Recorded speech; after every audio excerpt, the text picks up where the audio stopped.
Hi, and welcome back. Today we will continue with grandmother and Bao. They are in the refugee camp Ban Vinai in Thailand. Like so many others of the Hmong refugees who fled after the Vietnam War to Thailand, some of them remained in the camps for 16 years, which is such an incredibly long time. I'd like to say a special thank you to Kao Kalei Yang. Her novel, The Late Homecomer, was really instrumental in helping me with grandmother's story.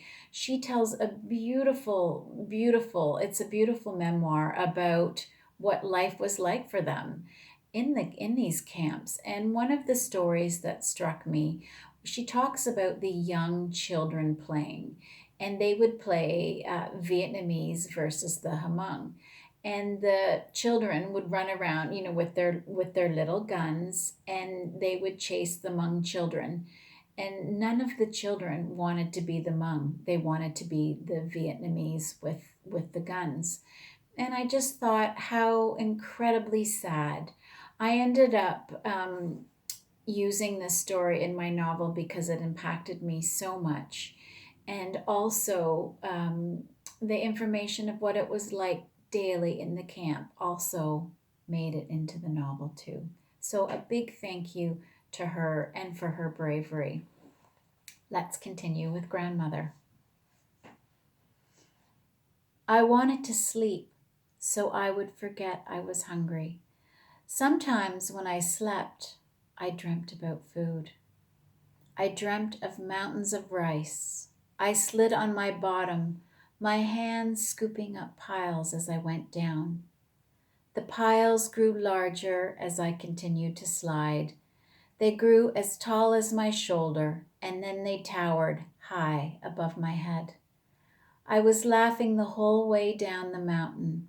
The piles kept growing until I was surrounded by my own mountain of rice. And Bao, you were always waiting for me at the bottom. I changed my body's position. I filled and emptied my lungs with buckets of air in hope that sleep would somehow invade my breathing and I would become lost in time. It was hard, but sleep would find me again and time would pass, the years buried in a haze of orange until my memories became hard to find.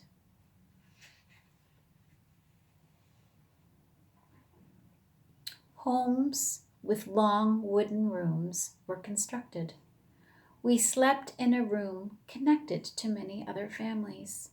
We cooked our meals in a shared kitchen with wooden tables and benches.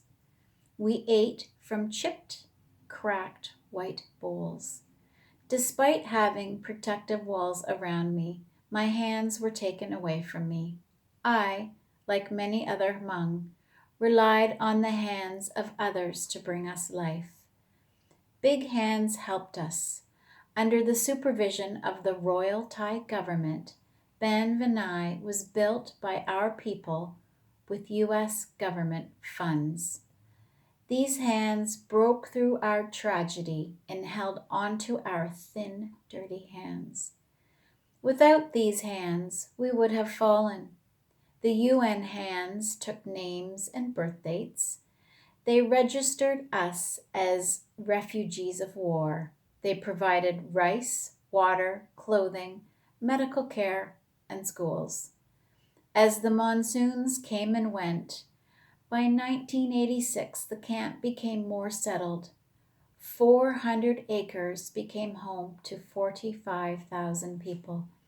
And as the camp expanded, it got dirtier. Small streams and ditches became gutters of roaming filth. Our rations came 3 times a week. On a ration day, my ears would wake me early, listening for the sound of truck wheels grinding on orange dust. As soon as my ears heard the trucks, my stomach would smile. On the days when the trucks did not come, my stomach would cry. The feeding center had long lines that wrapped around the camp like a snake. Thai officials gave each family a small bag of rice and dried fish. The fish smelled like it had been born, oozing from black filth. Many of the children, like you, Bao, got very sick from eating the stinky fish. Well-fed rats used to chew holes in the bags, and the rice would fall onto a dirt floor. The rats scurried across our food as the officials swept the dirty rice off the floor and back into our bags. Sometimes when I ate the rice, I thought I could taste rat feet. I didn't know why it bothered me. In Laos, we had rats. Sometimes we roasted them on a stick over a small fire, but they never bothered me until the camp. Maybe it was because in Laos they were in the mountains where they belonged, but in the camp they felt like dirty visitors tramping over what little we had.